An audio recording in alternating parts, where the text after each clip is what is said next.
New Thought Media Network. We are a global broadcast network of positive music, media, and entertainment, inspiring humanity's evolution along the journey of enlightenment and creating a world of love, peace, empowerment, and prosperity for all. New Thought Media Network. Positively inspiring.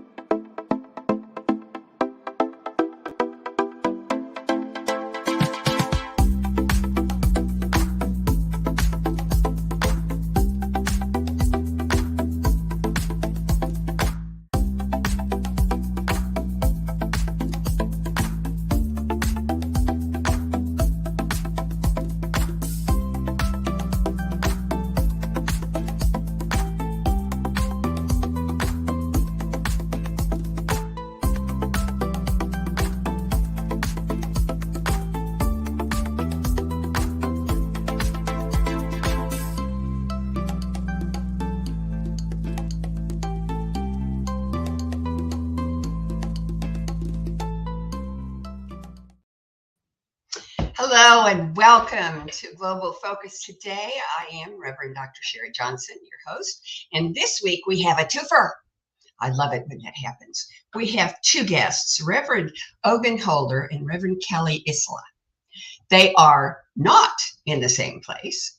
Reverend Kelly is only a few miles away from where I am right now, and Reverend Ogun is way across the planet in Morocco. So it's going to be an interesting conversation.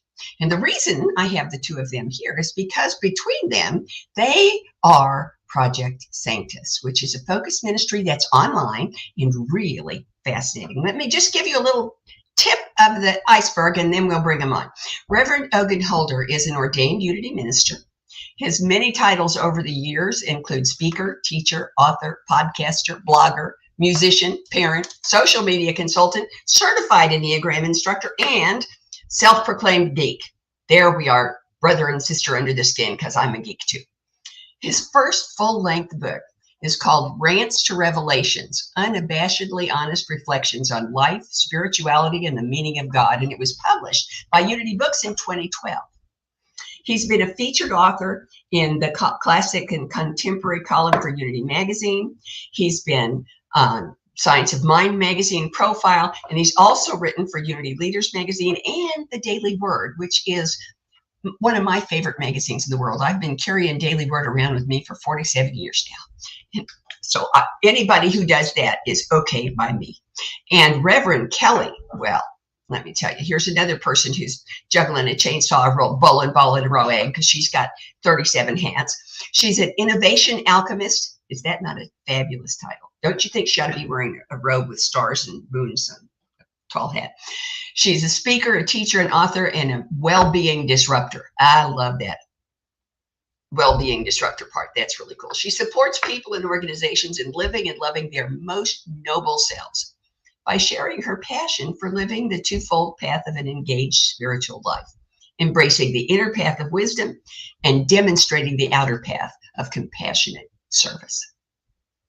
For more than 2 decades, she's been a global leader for creating and building inclusivity through interfaith and interspiritual activism, one of my personal,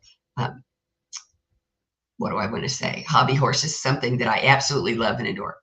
And she knows this is the pathway for healing and creating a world of safety, dignity, and belonging. So I want to know how y'all came to be together in Project Sanctus. How did the name come along? What is Project Sanctus? Start at the beginning and talk till you can't think of anything else to say. And you could flip a coin to see who goes first, Ogun or Kelly.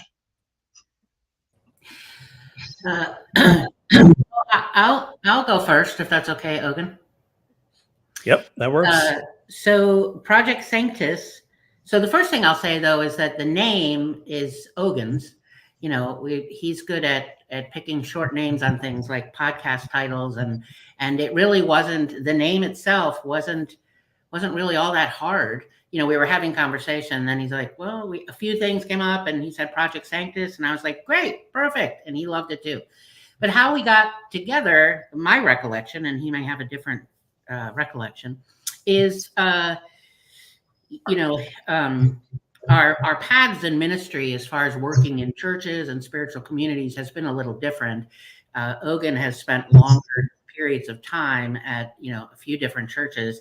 Mine has been more of like a free range minister, where I work with multiple churches, but for shorter periods of time, through that are moving through transition and change and stuff. And so I always wanted to do the work the main work that we do at Project Sanctus is embodied anti-racism.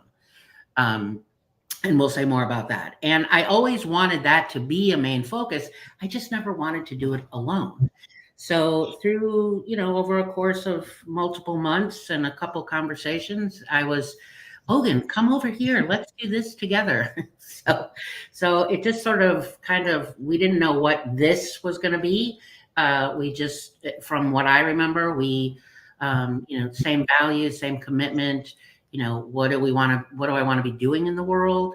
And that's probably like a Reader's Digest version. Ogun, you can kind of fill in some of the blanks, I'm sure.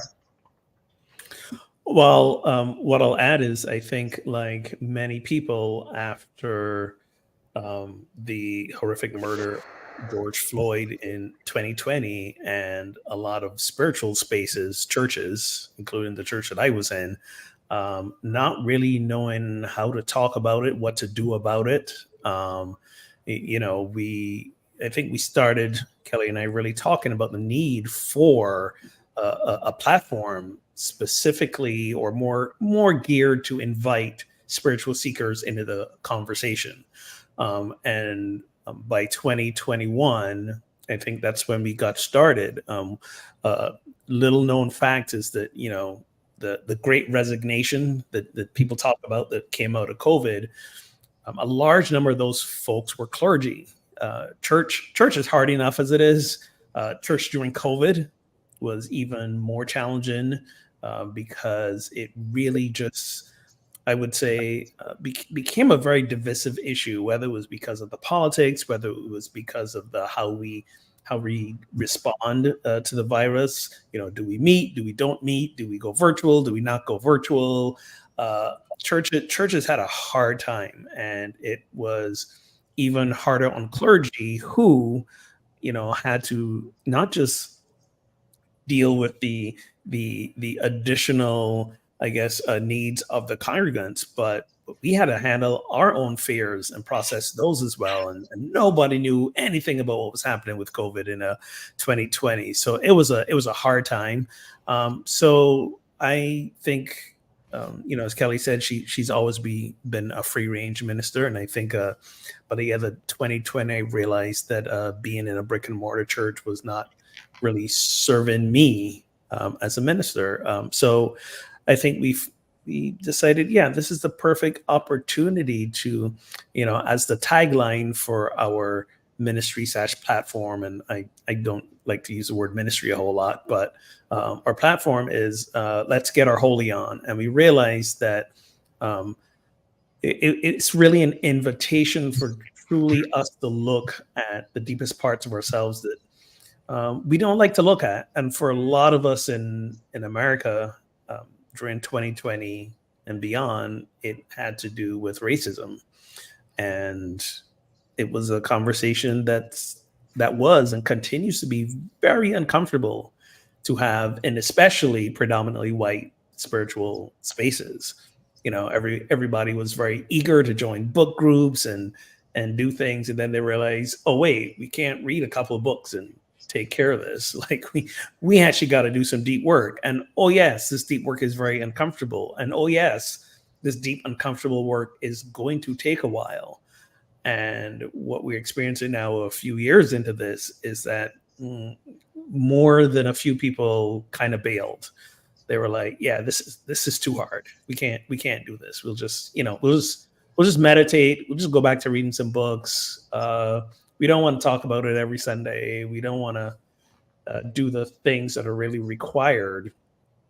And, some people, to their credit, have buckled down. They show up to our classes and our workshops and our groups and are really invested in not just their personal transformation, but really doing the work. As we in unity, our fifth principle is about, it's not enough to know, we have to be in action. So we kind of provide that space to equip folks about how do we have these conversations around racism and justice and equity. And oh yes, by the way, because we're spiritual folks, it doesn't automatically make us immune or air quotes not racist.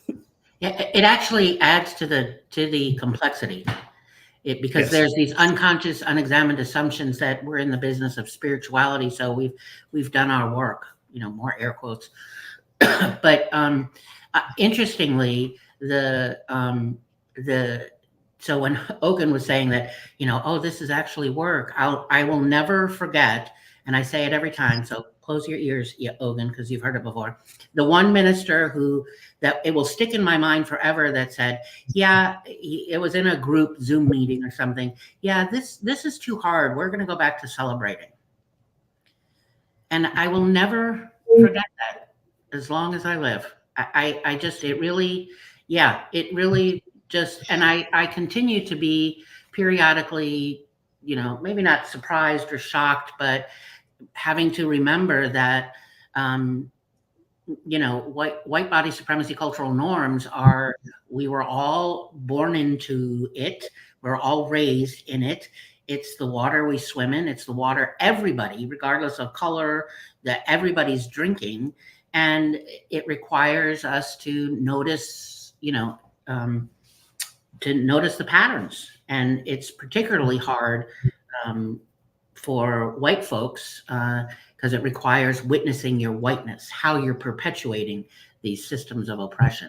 So, as Ogun said, the involvement, like right after George Floyd was murdered, there were a couple hundred in a book study. Not so much anymore. I started in the couple hundred, and there are six. The class that I'm currently taking, the instructors outnumber the students. Yeah. And because slowly, as they would go a little, could you just take one more step? Could you just take one more step? And so we got them this far, and then all of a sudden, I'm hearing, how am I supposed to practice when there's nobody here to practice with? So I understand how do you approach that? What do you do to I want to say motivate people, but it's not motivation so much as it is to just wake them the hell up. How do you make them recognize who they are and where they are and what their responsibility is? Well, so I'm going to actually, I'm going to say something short and might be a little disturbing to a listener, and then Ogun, you can pick up, is that sentiment, that desire that you just mentioned is actually a pattern of whiteness. Because underneath it, yeah, I know, I do too. Because underneath that message is, the unconscious, unexamined message is, I'm more woke than you. So how do I get you to wake up? How do I get you to see this? How do I get you to, to witness your whiteness, to not be complicit? And it's insidious.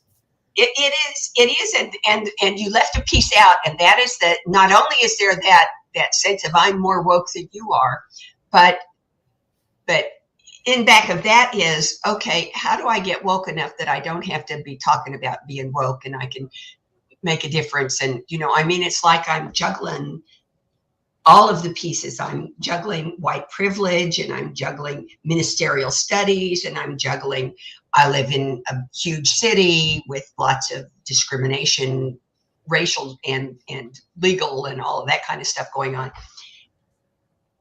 And sometimes I just want to go in a corner and cry for a while because I can't figure out what I'm supposed to do next. And so tell me, how do you handle the folks who are in the boat I'm in? Well, a while back I had a Buddhist mentor, and when I one day was having a conversation about being a church minister, I was a few years into my first post as a senior minister. I said, well, I think I'm doing okay. I've realized that, I can lead the horses to the water, but I can't make them drink. And he shook his head, as Buddhist teachers tend to do with that, oh, you poor little grasshopper look on his face. And he said, Ogun, your job is not to lead anyone anywhere. Your job is to stand in the field and be the presence. And it fundamentally shifted how I approached the work, any work that I do, which is simply, I believe our approach is to make others aware, provide opportunities, and then we work with who shows up. I don't think our job is to try and push and cajole people, because that's always going to be met with resistance. And part of what is, I think, the hardest part for many people is to realize that white supremacy has devastated this country for over 400 years. We're not gonna turn the boat around in 400 days. That's just not how it's gonna work. So we realize there are people who are going to show up and work and then take a break. We show up and work and then take breaks. We realize there are people who are, as we always say to folks, there's a lot of work, a lot of paths, a lot of places you can show up. You don't have to do them all. Pick your lane. There's no one answer. There's no one solution. But inaction is complicitness. Silence is complicitness. Not doing your own work and admitting that you're part of the problem is complicitness. And to Kelly's point, because we're all swimming in this, every one of us, regardless of our gender or identification or orientation or race or ethnicity, we are part of it. We've internalized so many parts of this that we're not even aware. I'm sitting here as a Black man, but I've internalized so many parts of patriarchy that sometimes I'm surprised when somebody reflects back to me my sexism or my ageism or my ableism or fill in the blank. Because I'm doing this work does not mean that I don't have work to do, right? So, I want to have that on a pillow. So for example, one of the things that we do twice a month, which is I think one of our favorite things to do, is we have these discussion groups. They're affinity groups, and people come together every first and third Wednesdays on Zoom, 7:30 p.m. Eastern, and we engage in discussions. And they are, sometimes we talk about current events, sometimes we bring specific topics for people to talk about, and we do it through the lens of embodied anti-racism. And when we say embody, what we simply mean is that this is not just a mental approach here, an intellectual approach. It's a whole self approach that we bring to this. And the first meeting of the month, the first Wednesday, it's all of us together. On the third Wednesday, we divide into two groups. Kelly takes all the white folk. I take everyone else. The phrase I like to use is bodies of culture. It's as a distinction from white bodies. And it so happens that that group that I take, it more often than not ends up being this amazing group of like 5 older Black women. I call them my aunties, and they're absolutely amazing. So they're showing up thinking they're gonna learn stuff from me, and they do. But I show up and I learn much more from them as these older Black women from all different parts of the world who have seen it all, have done it all, have suffered through it all, have thrived and survived through it all. And in discussions with them, I have become blatantly aware of me thinking, oh, I'm spiritually aware, I'm spiritually mature, I'm emotionally evolved, I'm a good guy. Yeah, it's all good. But through discussions with them, I become aware of my internalized misogyny and sexism, and my ageism as well. And I've been called out on that from congregants at when I was in the church as well, right? Thinking I'm saying a nice tribute to these wiser older beings, but meanwhile it's really coming across as what's the word I want? I'm here, Kelly. Usually finish my sentence. Condescending. Condescended. There you go. The ageism, and I had no idea. And part of that, because of this work, I am practicing going like, do they have a point? Like, might they actually be right about this? Turns out they were, so it's helped me grow in my awareness as well. But I don't get that from reading a book, because for all the books I read, I thought I was good, because I wasn't doing the blatantly horrible things. But just being in discussion and being in connection and community with the folks who show up, it's been transformative for my own life as well. So this is, no one's going to show up to a bunch of classes, a bunch of workshops, read a few books, and go like, check, I'm done. Let me get my certificate for being a good ally, which some places do, by the way. It's a real thing. It is a real thing, right? But as opposed to going like, no. This is lifelong work. No one learns to meditate, and at the end of 5 years of good meditation goes like, all right, I'm done meditating now because I'm done. Right? I know how to meditate. Can meditate in my sleep. All right, so I'm done. No, it's a spiritual practice. It's not a spiritual performance, and then it's done and you get an award or a bunch of flowers. But people approached this anti-racism work this way. We're going to take some classes. We're going to read some books. We're going to go to some workshops, and then we learn some things, and we're done. And we're good. Well, and we're going to go facilitate something. That too. Yeah, and we're going to go lead. Yeah. So sorry, go ahead. Go ahead. So it's really an invitation, and I think people are beginning to realize this. And I think they're realizing this because we look at the world around us and realize, for all the energy and interest there was in anti-racism work after 2020, there was also an immense pushback. Yeah. And we are arguably no further along than in 2020. Some would say we've even regressed in places, right? So then the idea is, and I say this, we human beings, we are stubborn. We evolve, at a rate of 3 steps forward, 2.5 steps back. And I think we're in peak 2.5 steps back right now.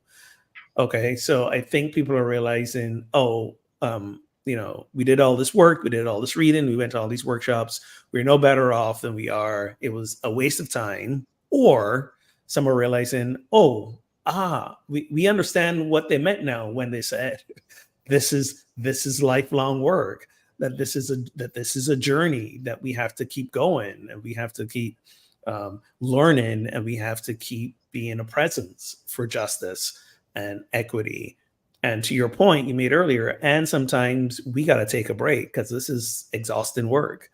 And we got to go in the corner and cry, or we got to go on vacation and relax, by the ocean or whatever. So that's the journey, and that's the invitation. We actually have our little phrase, or our little process. It's 4 R's. It's rest, restore, repair, resist. And so rest, restore, repair, resist. Resist. Resist is the one that gets the most resistance. But rest is kind of what we said. It's okay to step back, right? And as long as I'm not checking out completely, but to step back, to rest. Like everybody needs that, physically, mentally, emotionally, the resting. And then the restore is, kind of resting, and now a restoration. Like it's almost like starting to put my, re-engage in some way, repair, which is me, there's a lot of, this, I'm going to say brokenness, which I'm not saying me as a human or anyone else. It's not a, I'll get dinged by some New Thought folks probably for saying broken, but we carry trauma. There's some broken elements and thinking within us. So, and communally, culture. So that, there's reparation that goes on. And then the resistance is really in consciousness. In New Thought, we often talk, what you resist persists in consciousness, which doesn't mean don't resist the things outside of me. Like if there's, if something's going on, if I see something in front of me, I'm I've had this happen. I'm in the grocery line and the person in front of me gets, some questionable comments, or even I might label racist comments, veiled comments from the checkout person. I'll speak up. And so that's a resist. Like, as Ogun said earlier, silence is being complicit. Yeah, if you don't resist, then you are complicit. Yes. Yeah. So it's not resist in the sense of like physical violence, but I am resisting. I am pushing back in this real world because it's not okay. It's not. So Ogun told us what his benefit was on the third Wednesday. What's yours? So I've been involved in affinity groups, white affinity groups for years, and always as a participant, because I discovered it takes, for me and the instructors and mentors I had, that it takes a long time to really, as a white body, to really have, not that you're ever done, but really start to get a grasp on the patterns of whiteness. Because there's at least 45 of them that I'll bring to, an affinity. Like I have this knapsack thing of these white patterns. They don't all show up in every affinity group, but so the learning for me is, doing that for a long time, reaching a place of being humble to say to a group of people, oh, there's my whiteness, and call myself. It used to be call someone out and then call someone in. And what I now say is call attention to, because I think it's a next step where I'm not pegging someone, so call attention to. And so my learning is, one, as a participant, and getting to a place of really having humility, that if I say, oh, there's my whiteness, oh, that thing that I said was really, like saying in a group somewhere, like, okay, I'm going to give a description of this class, but because of our time, it's going to be like a drive-by description. And the words are still hanging in a word bubble. And I'm like, oh my God, and that's like a year ago, or even 6 months. There's just these things that pop out. And having the humility to call attention to my own stuff, that's been a huge learning. And having some measure of comfort with being willing to do that, to then step into a facilitator role, which for me, I learned a lot being a participant and from the people that facilitated me. And then I did a couple rounds of training with Robin DiAngelo to run, affinity groups, white affinity groups. And so my learning is continued learning. My learning is really noticing how I talk about it as white privilege, like a virus that is always mutating. There's always finding a way to be more insidious, to like a virus, and not see it, and more quote unquote clever. And so my learning is seeing more and more ways of like, oh, that's what, being able to be still enough to see behind what's behind and behind. Like the one that often white folks don't see is that when they get upset that their friend isn't getting involved, really what they're saying is, I'm more woke than you, which is a pattern of whiteness. And then it's like, damn it, You're like, well, how do I get them inspired? It's like, you don't. Interestingly, the groups these two groups that Ogun brought up, and it's not the leaders that come. It's the congregants, or just, people that find us, whether they belong to a church or not. But if you put them, the people that come, if you put them into, if you're thinking they belong to a church or a spiritual community, it's not the ministers or the spiritual leaders that come. It's, the public, so to speak. So you just brought me up a couple of questions here, and I'm going to ask the second one first, and that is, and skinny white woman asking this question. If I get it wrong, I apologize in advance. What would be the very best outcome you could have from that third Wednesday conversation? Or from a series of those third Wednesday conversations? The very best outcomes I would hope for. So there's a couple of outcomes. One, a lot of the folks who show up to those conversations belong to spiritual communities. So my very best outcome would be for them to take back what they've learned to their communities, share with others, be an example for others, be a voice for equity and justice in their communities, to encourage others in their community, especially their ministers, to no longer avoid and spiritually bypass the conversations, because people want to hear. For so long, we've operated under the premise of, if we make people uncomfortable, they will leave our churches. And there's truth to that, because you make anyone uncomfortable, they're at a choice point to either lean into the discomfort or back away from it, right? So, and the fear around people leaving is ultimately tied to the money. If people leave, we won't be able to afford to keep the doors open. And what's underneath that is a scarcity consciousness. So it's fascinating how many, and again, throwing myself under the bus because I used to be the same way, it's fascinating how many classes and conversations a lot of spiritual communities have about prosperity and manifestation, but don't realize how much of that is, how much that scarcity mindset is a product of capitalism, right? One of the, I point to the three big systems of capitalism. What's that? Say it's a necessary ingredient of capitalism. Absolutely. I point to the three, big systems of oppression: white supremacy, capitalism, patriarchy, and everything else I think stems from those.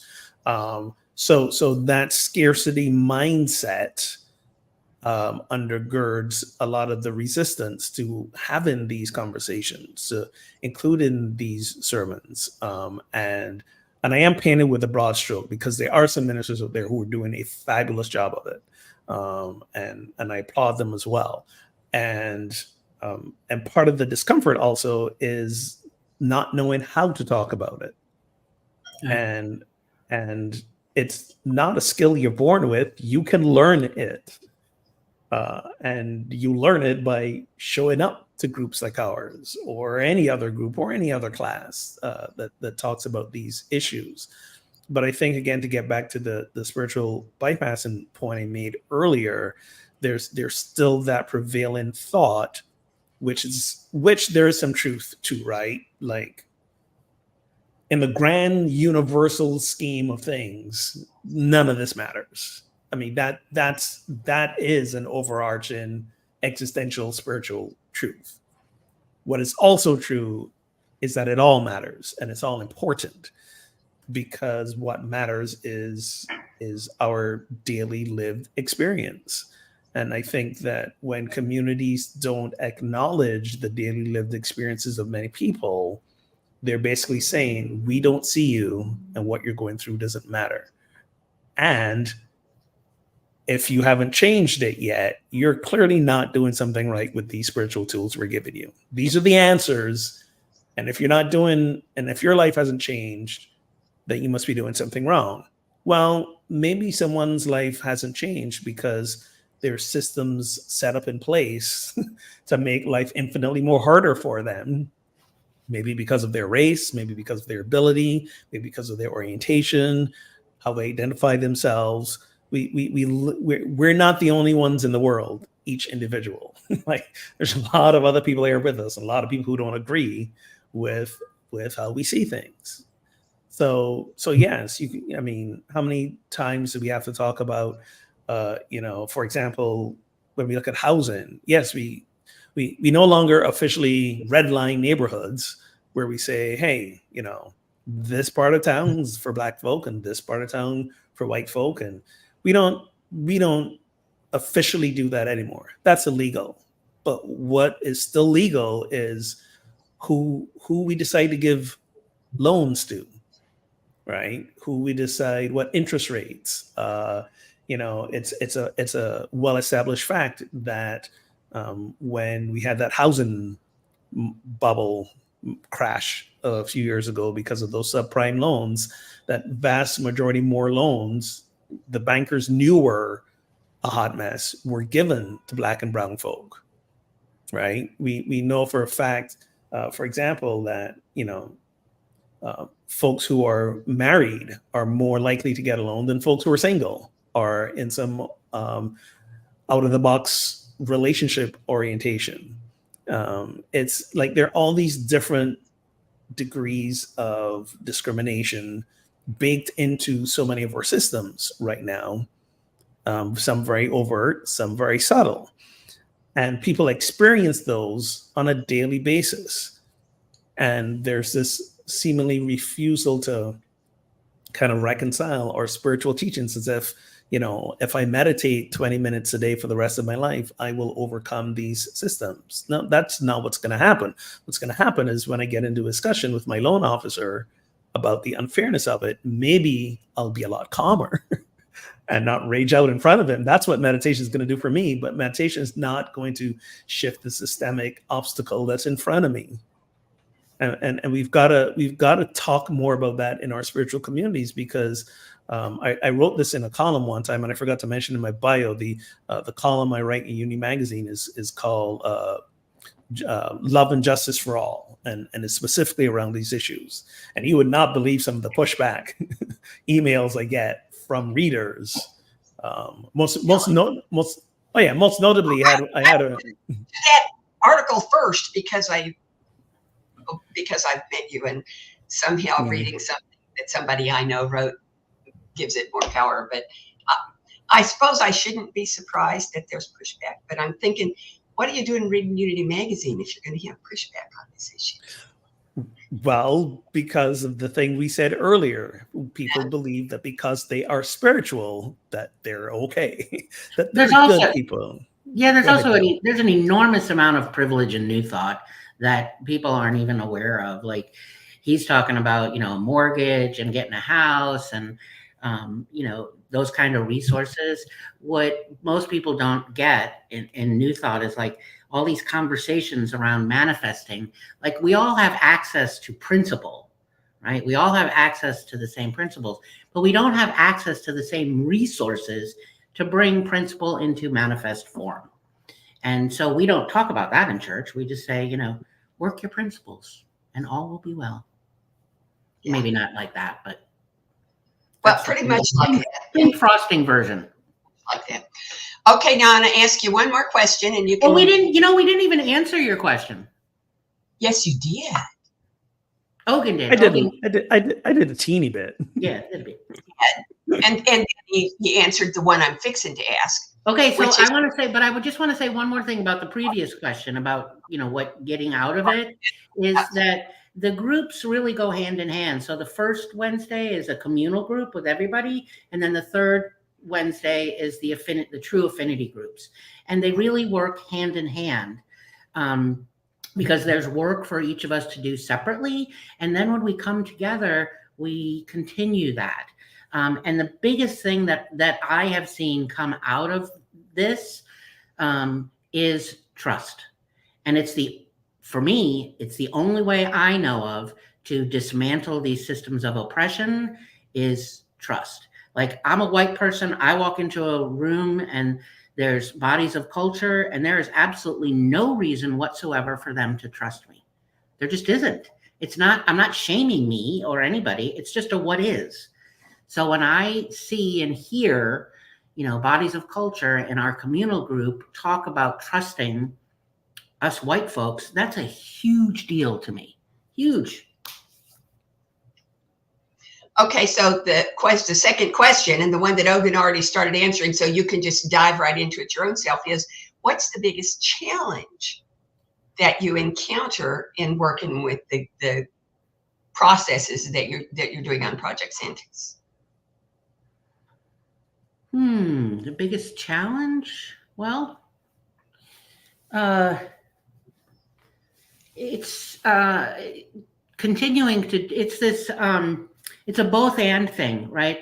A challenge of continuing to do my own work and notice when my whiteness is showing up in a group, that I might be co-facilitating with Ogun, and at the same time communally supporting others in doing their work. And I was going to say getting more people, which is, I don't know that I would label it as a challenge. It's a desire. I think there's just I'll label it as a challenge. Okay. Yeah. It is a challenge. I mean, I want more people there. You can't say that you want, here's what I desire, here's my treasure map, here's my vision board, having a world that works for all. You can't do that and stay sitting on your affirmations. You just can't. Oh God, I love that way. I want that on needle pointed on a pillow too. Yeah, it just doesn't work that way. You have to be willing to get uncomfortable, and it's just not a thing in our culture to.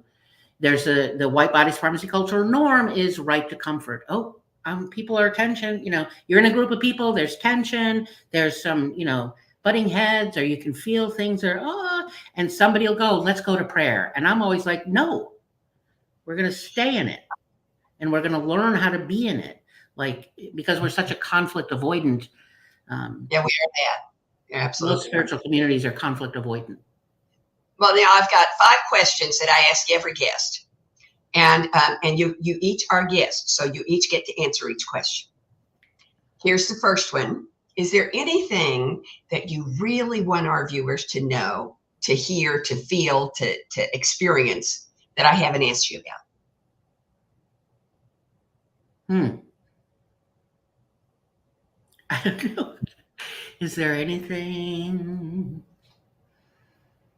I don't, come to projectsanctus.com. Like, come join us. We got workshops coming up. I don't know that I have one specific thing. Okay. How about you, Ogun?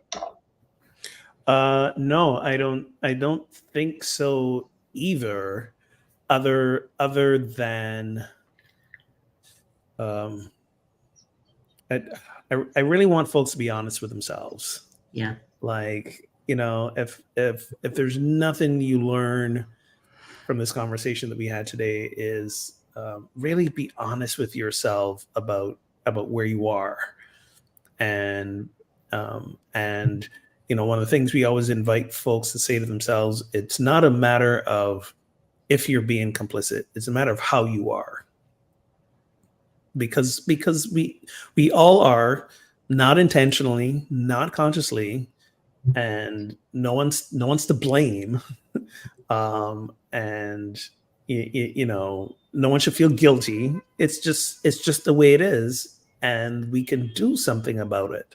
And interestingly enough, our spiritual teachings in unity they're like the perfect foundation for this, right? But people take them as a siloed event. Like, here's my spirituality, here's my anti-racism work, and I don't have to do the anti-racism work if I don't want to and it's comfortable. I just practice the spiritual principles, and again, the two are intimately connected, and it's so hard. It's so hard. I mean, I just quick story. It's I remember being at my church one time, and someone who a congregant who was a beloved congregant, turned out to be fairly homophobic,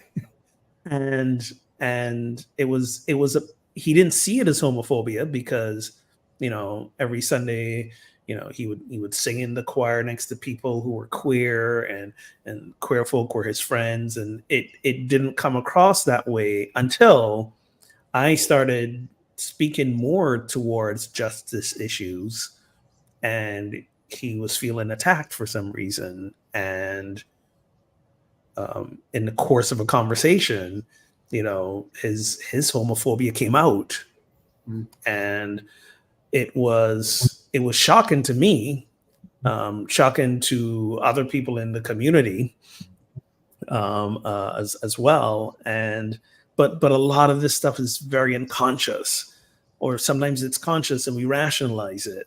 So we kind of get honest with ourselves and realize that we are all walking around being part of the problem. And do we really want to do something about it? And we often don't, because we're not the ones affected directly, right? If I belong to a nice community and people love me and my life is going okay, I got a good job or good retirement and everything, I'm white, I'm straight, or I'm male, I'm able-bodied. Like, if there's nothing in my daily experience that pushes against who I am, it's hard for me to remember that I need to do something about the injustices in the world. So we gotta own up to that. Yeah. Okay, you just gave me the most wonderful segue for the next question. Okay. This question is, how does what you do as Ogun Holder, as Kelly Isola, as Project Sanctus, how does what you do and how you do it contribute to, support, enhance, encourage, pick your own verb, conscious evolution? Go ahead. Because I think we create a space for people to step into their evolution. And when we when we hear about conscious evolution, we think of it as something just happening out there. but it's us. We are the consciousness and we are the evolution. So if we're not consciously evolving, we're unconsciously stagnated. And I think we create a space for that, for others and for ourselves. And yeah. Okay. I see that conscious evolution is very much alive in the in the white body affinity group. Like I can see, and not just there, but in our communal group as well. But if I look back over the last year, 2 years, or 3 years in that group, their own evolution, because they have consciously chosen, like they're aware of what they're aware of, and make the choice to come and participate and be uncomfortable and learn that there's nothing wrong with being uncomfortable, and there's nothing wrong with I didn't know what I didn't know. The white guilt and the white fragility is what kills us. And don't apologize, just open your mouth, be willing to make the mistake, right? So it's in that's conscious evolution. Evolution is messy, so there's going to be mistakes, there's going to be tension, there's going to be headbutting. It's not a like ta-da, nice rainbow unicorn thing, but to consciously choose to make good trouble, right? There's consciously choose to, okay, I don't know what I'm going to learn, but I'm willing to be a little bit vulnerable. I'm willing to be a little bit authentic. And so I watch people more and more own how they're complicit in a system without berating or shaming themselves, and recognizing that it's not a zero-sum game, that I may not be transgender and maybe I don't know anybody who is. And when there's anti-trans laws going into effect, being able to connect some dots of how it does impact me. that's we get siloed.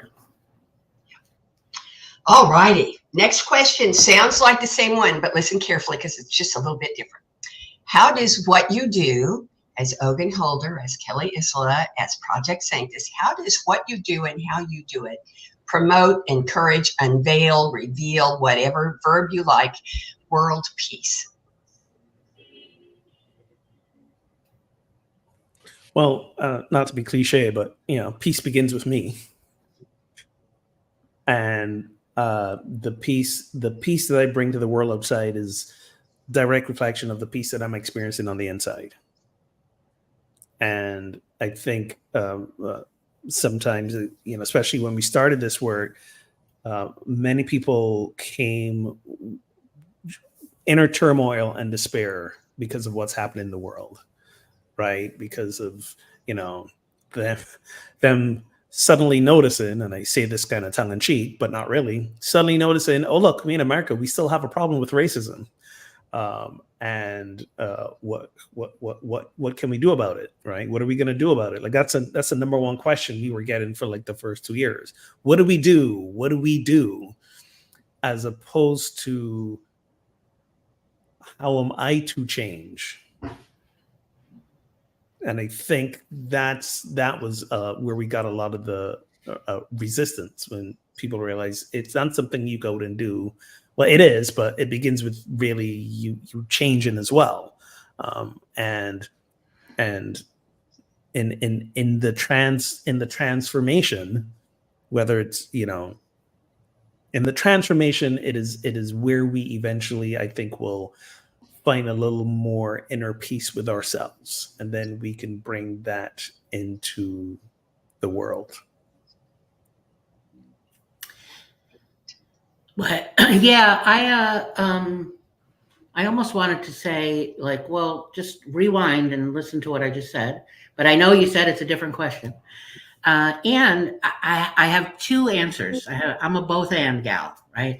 So my one answer is it doesn't matter, because world peace is so like, it's a nice idea, and it's, I guess it's possible. It's so big that I'm like, okay, and I can't even get what's right in front of me peaceful, like myself or my community, engaging in that. So I, of course I believe there's a connection, like in when you read in my bio, right? There's the inner path of wisdom, transformation, healing, the outer path of compassionate service.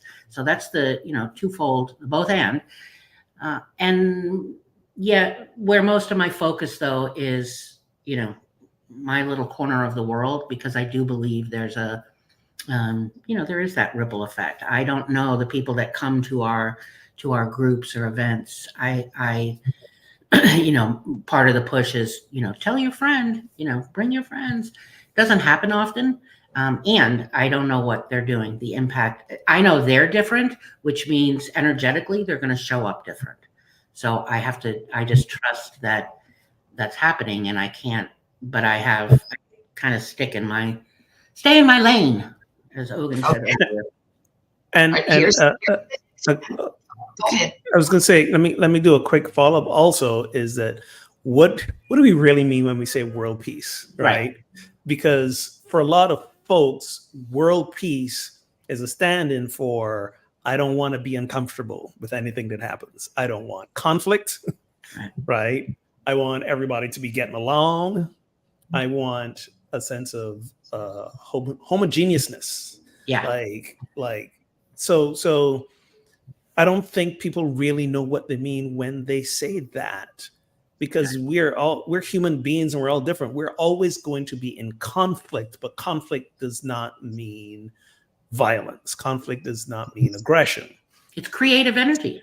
It's creative energy, right? So it's a question you haven't answered yet. So I answer the question as you phrased it, but kind of to Kelly's point, it's like I think the phrase world peace is something we need to throw out the window, and like how we phrase it a lot of times is a world of love, justice, and equity for Or all. I liberation. mean, we do those things, we'll be at peace. But sure. the phrase world peace is just too vague. Feels good, but it's just too vague. So here's the next question. And you might want to close your eyes. This is most folks' favorite one because you have to use your imagination for this one. Presuming that everything, every teeny tiny little detail, every event, every occurrence, every relationship, every activity goes exactly the way you want it to go. What does Kelly Isola, Ogun Holder, Project Sanctus look like 10 years from now? Okay, so I'm going to answer, but I don't know that you're going to like my answer. Okay. Or maybe your listeners. So that's a question I probably will never answer, and here's why. It's based on our current modernity, right? The current structures that are in place. And I can't, if I'm going to look at something down the road, at this moment, it's through the consciousness that's created the world we're in. So, that most of us know that Einstein quote, you can't create something from the same consciousness, something new from a consciousness that created what we're in. So I don't have any idea. What I do know is that, what Ogun just brought up, the love, justice, and liberation, like I know that's baked in, and how that comes about is hospicing the world that we currently have. And there are parts of our world that are dead and dying, and learning what elements need to be hospiced compassionately with integrity, but that's kind of the business that we're in. Is hospicing modernity, because it doesn't serve. It's the capitalism, patriarchy, racism. That's modernity. So 10 years from now, I'm hoping I still get to have vacations on a beach with a cabana boy waiting on me. Like I could say that part. God, I'm going to be thinking about that and laughing in church on Sunday. Okay. Your turn. I mean, we're not going to be doing anything different. 10 years from now, 10 years is not enough time, first of all. I know you posited the question, and I assume in your question is if all the vision we're holding for a world of love, justice, equity, and liberation happens within the next 10 years, which is not. but if it did happen in 10 years, I think we would still be doing the work of inviting people to go deeper within themselves. Yep. Because there's no bottom to us, right? Yeah, I mean, we're divine beings. There's no beginning and end to divinity, to all that is spirit, God, love, whatever you want to call it. There's no beginning and end. There's no bottom to us, and as long as we are in this human experience, there's always something we're gonna need to be working on. And because we are humans, we are gonna find all kind of new creative ways to dislike each other. Well, and to imagine the unimaginable, what's unimaginable right now. Right. And this is not a pessimistic outlook. This is a grounded in reality outlook. And I think often sometimes as spiritual folk, we get so lost in the vision, right? See what is it? See it. What's the thing about like see it right?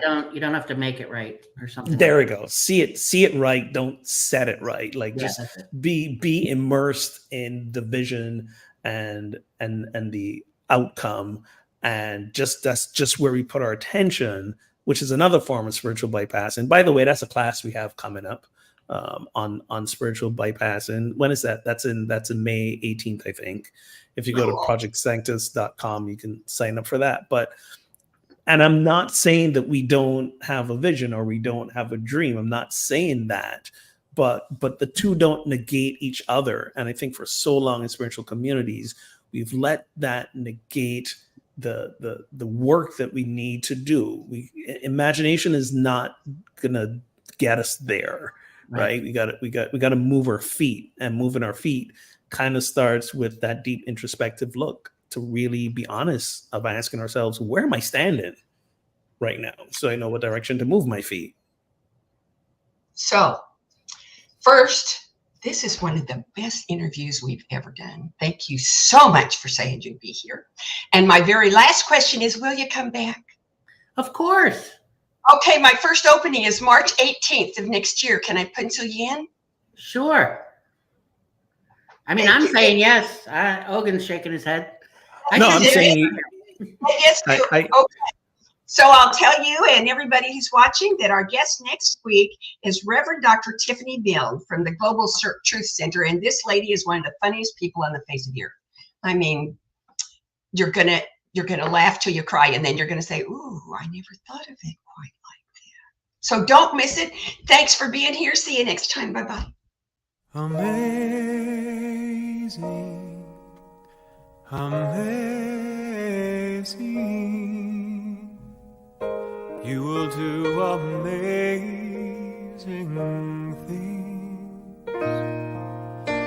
Amazing, amazing, you will do amazing things. On behalf of everyone at New Thought Media Network, thank you for being a member of our virtual family. Your financial contributions help share the New Thought message with people from around the world. Please visit and contribute at www.ntmedia.org/donate. New Thought Media Network, come be you. And please like, share, and subscribe.